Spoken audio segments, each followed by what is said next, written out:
ప్రభువా శరణం నీవయ్యా.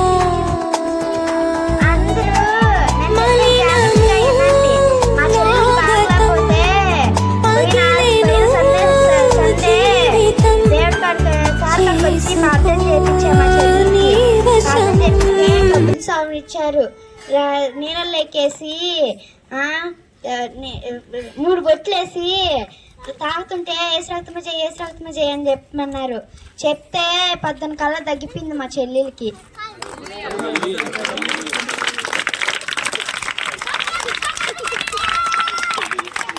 ఆ పాప సాక్ష్యమును దేవుడు దీవించును గాక. ఆమేన్.